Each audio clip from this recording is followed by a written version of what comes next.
Good morning class. Today I am going to start the chapter Theory of Demand and Elasticity of Microeconomics class +1 part 1. बच्चे देखो, as usual I'm always say this thing to you, if you understand the title of the chapter you can understand the whole concept. ठीक है, अगर आपको title समझ में नहीं आया, आपको कोई कंसेप्ट नहीं समझ में आएगा, तो इसलिए सबसे पहले जो जो चैप्टर का टाइटल होता है ना, उसी में ही सारा मतलब कंसेप्ट क्लियर हो जाता है. तो देखो, इसमें मैं 2 चैप्टर्स इकट्ठे बना रही हूँ आपके, थ्योरी ऑफ डिमांड और 5th chapter elasticity of demand. देखो बच्चे, ये दोनों इसलिए इकट्ठे बनाए हैं मैंने आपके, ताकि आपको कोई कन्फ्यूजन ना हो, ये दोनों पैरेलल चले, क्योंकि एक दूसरे से इंटर रिलेटेड ही है. थ्योरी ऑफ डिमांड क्या है?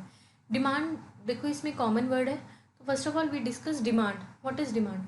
डिमांड कुछ भी, हमारी नीड. एक लेमन लैंग्वेज की बात करूँ तो एक आम आदमी की भाषा में डिमांड का मतलब होता है हमारी नीड, हमारी वांट, हमारी विश, जो हम सोचते हैं, हमारी इच्छा है, जो हम पाना चाहते हैं, दैट इज़ ऑल डिमांड. अब दो कंसेप्ट है इधर, थ्योरी ऑफ डिमांड और elasticity of demand. Theory of demand में हम डिस्कस करेंगे कि डिमांड की बेसिकली थ्योरी क्या है. थ्योरी मतलब क्या कंसेप्ट है, वो उसके पीछे क्या फैक्ट्स हैं, किन बेसिस के ऊपर डिमांड क्रिएट होती है, डिमांड इंक्रीज होती है, डिमांड डिक्रीज होती है, और बेसिकली डिमांड है क्या, उसकी डेफिनेशंस क्या हैं, और डिमांड किस चीज़ के लिए क्रिएट होंगी. ठीक है. इलास्टिसिटी, लास्ट के 3 वर्ड काट दो तो ये वर्ड बनता है elastic. Elastic means something flexible, कोई भी ऐसी चीज़ जो बहुत फ्लेक्सिबल है और जिसको हम मोल्ड कर सकते हैं, मॉडिफाई कर सकते हैं, रीशेप कर सकते हैं, बट फाइनली जब हम उसको खींचते हैं तो वो बड़ी लंबी से लंबी हो सकती है, और अगर उसको छोड़ देंगे हम, इलास्टिक देखो कभी इलास्टिक खींचना, जब हम उसको छोड़ते तो वो वापस रीशेप हो जाती है, मतलब उसमें इतनी फ्लेक्सिबिलिटी है. ठीक है. तो दिस इज इलास्टिक. तो इलास्टिसिटी ऑफ डिमांड क्या हुआ? डिमांड की फ्लक्चुएशंस. डिमांड कैसे, किन फैक्टर्स में फ्लक्चुएट हो रही है, कंट्रैक्ट हो रही है, एक्सपेंड हो रही है, और कितनी वैल्यू से हो रही है. ठीक है. इसमें हम न्यूमेरिकल्स की बात करेंगे, इसमें हम परसेंटेज डाटा लेंगे, कितने परसेंट से डिमांड इंक्रीज हुई, कितने परसेंट से डिक्रीज हुई. इलास्टिसिटी ऑफ डिमांड क्या था? ED is equal to 0, 1, more than 1, infinity, less than 1, क्या था? Okay. Now let's start theory of demand. पहले तो सबसे पहले है definitions of demand. Demand refer to the quantities of commodity that the consumers are able to buy at each possible price during a given period of time, other things being remain constant. Demand क्या है? कोई भी quantity commodity की जो जो हम consume करना चाहते हैं, यानी कि कंज्यूमर कंज्यूम करना चाहता है, उसको वो खरीद रहा है जो उस टाइम उसका प्राइस चल रहा है और उस गिवन पीरियड ऑफ टाइम में. फॉर एग्जांपल, आप मार्केट, आपको नोटबुक चाहिए. ठीक है. नोटबुक की ज़रूरत थी, आप मार्केट गए. जब आप मार्केट गए, आप 100 रुपीज़ लेके गए. ठीक है. आप मार्केट गए, नोटबुक वाली दुकान पे गए, स्टेशनरी शॉप पे, और आपने वहाँ नोटबुक देखी तो वो नोटबुक 50 रुपीज़ की थी. अब पहली बात, आपकी डिमांड थी नोटबुक. क्वांटिटी क्या थी? एक. Price, able to buy at each possible price, and you are ready to buy, able as well as ready to buy, because that is your need. Able to buy how? The cost of the notebook is 50 rupees and you have 100 rupees, so that particular product is in your budget, and without wasting a single second you purchase that commodity on the spot. That is during a given period of time. Other things being equal means उसको खरीदने से आपकी income पे कोई change नहीं आया, उसको खरीदने से मार्केट में फ्लक्चुएशंस नहीं हुई, उसको खरीदने से टेस्ट एंड प्रेफरेंस चेंज नहीं हुए आपकी चीज़ों की, उसको खरीदने से कॉम्प्लीमेंट्री या सप्लीमेंट्री गुड्स जो थे उनमें कोई चेंजेस नहीं है. ठीक है. Next is ability and willingness to buy goods and services at alternative prices. आप नोटबुक खरीदने गए थे, आप 10 से लेके 100 के बीच में डिफरेंट डिफरेंट प्राइजेस पे जितनी नोटबुक्स थी वो सारी अफोर्ड कर सकते थे, बिकॉज यू हैव 100 रुपीज़. तो आप 100 तक कोई भी नोटबुक खरीद सकते थे बिकॉज वो आपके बजट में थी. तो this is ability and willingness to buy goods and services at alternative prices. Determinants क्या हैं डिमांड के? Price of the commodity. पहला, कमोडिटी की प्राइस के बेसिस पे डिमांड क्रिएट होती है. ठीक है. अगर एक कंज्यूमर को लगता है कि मैं ये चीज़ खरीद सकता हूँ तो वो उस चीज़ की डिमांड क्रिएट कर लेगा। अगर उसको लगता है मैं नहीं खरीद सकता, उसकी डिमांड कभी भी क्रिएट नहीं होगी। समझ में आई? प्राइस ऑफ रिलेटेड कमोडिटी, उससे मिलती जुलती कमोडिटीज़ के प्राइस। फॉर एग्जाम्पल, आप मार्केट गए, ओके, आप मार्केट गए आटा लेने के लिए। They are so many brands in flour ना, शक्ति भोग, आशीर्वाद, सिल्वर कॉइन, है ना, सो ऑन, मल्टीग्रेन आटा, and there are so many varieties. अब प्राइस ऑफ रिलेटेड कमोडिटीज, उससे मिलती जुलती कमोडिटीज। अब यू हैव ओनली 300 रुपीज़, ठीक है, बट 300 रुपीज़ में आप ये कंपेयर करोगे कि पहले तो अगर एक कंज्यूमर रैशनल तरीके से सोचेगा, या कह लो कि वो अपनी सेविंग फंक्शन के ऊपर ध्यान रख के सोचेगा, वो कहेगा आटा ही तो है, जो सस्ता है वो दे, ठीक है। दूसरा, अगर उसके पास 300 होंगे तो वो ये कहेगा कि ऐसा करो, 300 के बीच में जौन से ब्रांड का आटा अवेलेबल है वो दे दो। Clear? Next is the determinants of demand, income of the consumer. Income जो है कंज्यूमर की, वो डिमांड के लिए बहुत रोल प्ले करती है। क्यों? क्योंकि आप कोई चीज़ खरीदोगे, उसके लिए क्या लगेंगे? पैसे। पैसे होंगे तभी तो चीज़ें खरीद सकते हो, ठीक है। तो इनकम ऑफ द कंज्यूमर में हम ये कहेंगे कि अगर कंज्यूमर की इनकम बढ़ती है, आप 25,000 कमा रहे थे, 50,000 कमाने लग गए, तो क्या हुआ? आपकी बजट एरिया बढ़ गया, तो आपने 50,000 के हिसाब से खर्चे करने शुरू कर दिए। आप बाइक से जाते थे, आपकी सैलरी बढ़ गई, आपने कार खरीद ली, इनकम बढ़ी, आपकी कार की डिमांड क्रिएट होगी, राइट। वहीं अगर किसी कंज्यूमर की इनकम कम हो जाती है, जैसे कोविड-19 में रिसेशन आ गया, सबकी सैलरीज नहीं मिल रही हैं, सब कुछ काम कुम बंद हो गया, अब क्या हुआ? इनकम क्या हुआ? कंज्यूमर का कम हो गया, उस पर बैड इफेक्ट पड़ रहा है। तो क्या हुआ? कंज्यूमर ने अपनी डिमांड कम कर ली, रेस्टोरेंट जाना छोड़ दिया, बाहर का खाना खाना छोड़ दिया, बाहर आउटिंग करना छोड़ दिया, अपनी क्या किया? नीड्स को सेक्रीफाइस कर दिया। Taste and preference of consumers. Sometimes बेटा हमारा किसी पर्टिकुलर चीज़ के लिए हमारी प्रेफरेंस होती है, टेस्ट होता है हमारा कि हम वही प्रोडक्ट यूज़ करते हैं, तब भी डिमांड क्रिएट होती है। मान लो कोई है, वो उनके घर में सिल्वर कॉइन का ही आटा खाते हैं, या शक्ति भोग ब्रांड का ही वो आटा खाते हैं। अब शक्ति भोग ब्रांड 500 रुपये महंगा हो जाए, 200 रुपये महंगा हो जाए, 100 रुपये महंगा हो जाए, उनको इस चीज़ से कोई फ़र्क नहीं, क्योंकि वो खरीदेंगे वही। तो टेस्ट और प्रेफरेंस की वजह से भी कंज्यूमर जो है वो डिमांड को क्रिएट करता है। प्लस टेस्ट एंड प्रेफरेंस में एक चीज़ आता है, चेंज इन फैशन, ठीक है। फैशन चेंज हो गया, ठीक है, तो क्या हुआ? कंज्यूमर का टेस्ट भी चेंज हो जाएगा। Got my point? मान लो मोबाइल फ़ोन है, उसका एक लेटेस्ट वर्जन आ गया, तो क्या हुआ? टेक्नोलॉजी अपग्रेडेशन हुई, कंज्यूमर ने साथ ही अपना प्रेफरेंस और टेस्ट चेंज कर लिया कि नहीं, मुझे ना वो लेटेस्ट टेक्नोलॉजी वाला ही फ़ोन चाहिए।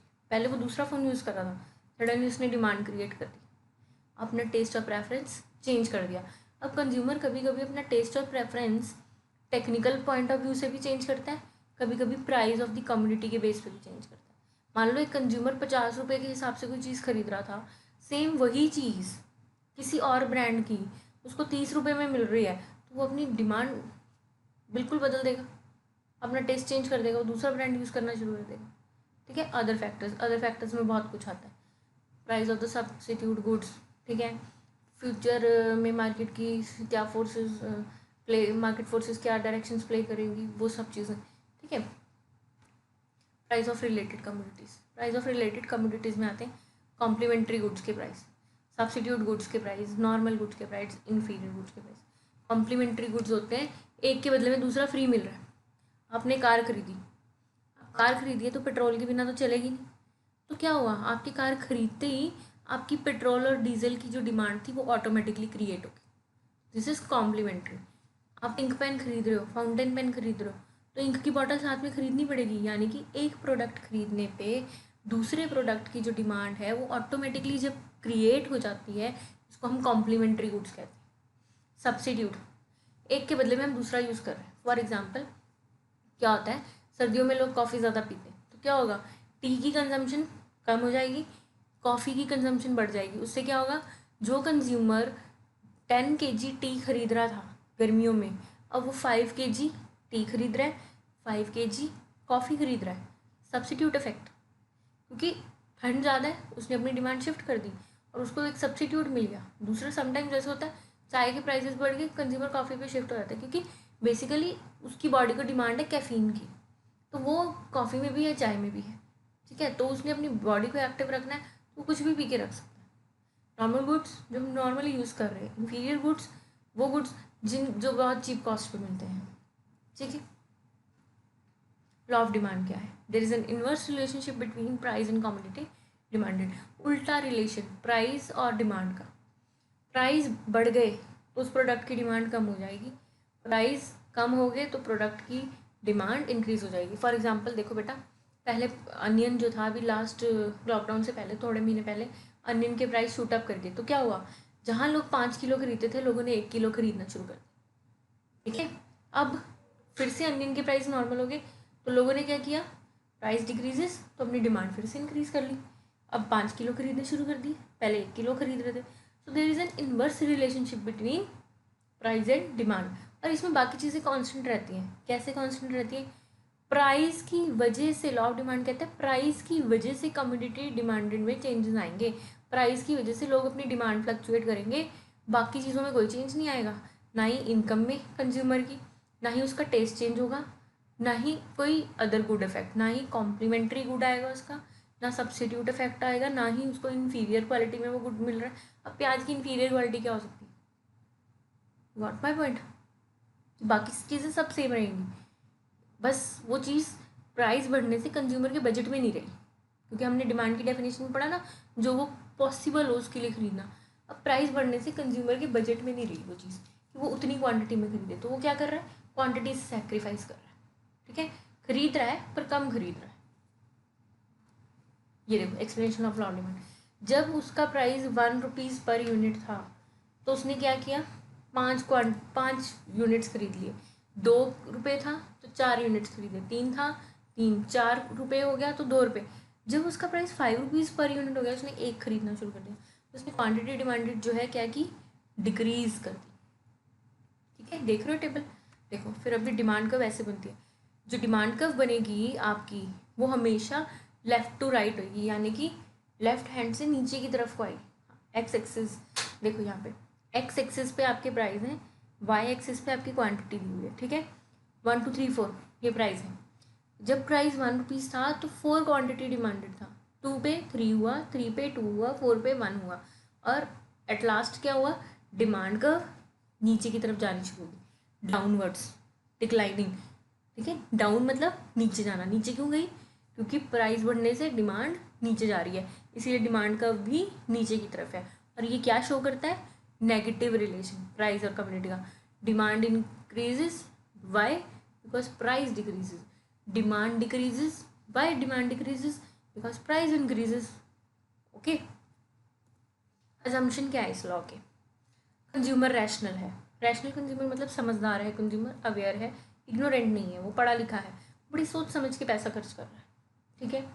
ये अजम्पशन लगा के चलते हैं हम लॉ में, डिमांड के लॉ ऑफ डिमांड में, कि कंज्यूमर बहुत समझदार है, वो सोच समझ के पैसा खर्च कर रहा है। दूसरा, कंज्यूमर की इनकम में कोई चेंज नहीं आया, जितने पैसे वो पहले कमा रहा था उतना ही कमा रहा है। Good should be normal, goods normal ही, कोई उसकी क्वालिटी में चेंज नहीं आया, बस वैसे ही उसके प्राइस राइज हो गए। कंज्यूमर ना ही एक्सपेक्ट कर रहा है कि इन फ्यूचर प्राइस बढ़ेगी। समटाइम्स क्या होता है बेटा, हमें लगता है कि चीज़ ना अभी महंगी है, अभी नहीं खरीदते, थोड़े 2 4 दिन तक ठीक प्राइस पे मिलने लगी, अभी नई नई आई है, थोड़े दिन तक ठीक प्राइस पे मिलने लगी फिर खरीद लेंगे। But assumption to law of demand ये कहता है कि कंज्यूमर को ऐसी कोई भी इंट्यूशन नहीं है, हम ये मान के चलते हैं कि ऐसा कुछ नहीं है कि मार्केट में उस प्रोडक्ट की डिमांड इन फ्यूचर कम हो जाएगी या बढ़ जाएगी, इस वजह से उसने अपनी एग्जिस्टिंग डिमांड को फ्लक्चुएट किया है, ठीक है। No change in the price of substitute good and complementary good. Complementary और सब्सिट्यूट गुड्स में कोई चेंज नहीं आया उनके प्राइजेस में, और ना ही कंज्यूमर ने अपना टेस्ट और प्रेफरेंस चेंज किए हैं। एक्सपेंशन ऑफ डिमांड क्या होता है, next topic. Expansion of demand कहता है price decreases, quantity demanded increases. Price कम होने से क्वांटिटी डिमांड बढ़ जाएगी, और उस कंसेप्ट को कहते हैं एक्सपेंशन। एक्सपेंशन होता है एक्सपैंड हो जाना, आगे की तरफ खिसक जाना, बढ़ जाना। और ये वाली जो डिमांड कर्व है डाउनवर्ड मूवमेंट में होगी, डाउनवर्ड मूवमेंट, ठीक है। क्यों डाउनवर्ड, सेम वही डिमांड कर्व की तरह, क्योंकि नेगेटिव रिलेशन शो कर रही है डिमांड और प्राइस का, ठीक है। कंट्रैक्शन ऑफ डिमांड कहते हैं, कंट्रैक्ट होता है छोटा हो जाना, प्राइस इंक्रीज होने से डिमांड क्या होगी, डिक्रीज होगी, इसीलिए इसकी मूवमेंट क्या होगी, अपवर्ड, ऊपर की तरफ जाएगी ये डिमांड कर्व आपकी, ठीक है। और ये भी सेम वही दिखाएगी, inverse relationship between price and demand. Thank you so much. I hope you like this video. You understand the concept of theory of demand. You understand what is going on. If you have any kind of query, bache, you can comment me on the comment section box. And please like, share, subscribe my channel Simplified Social Sciences by Sakshi Sharma.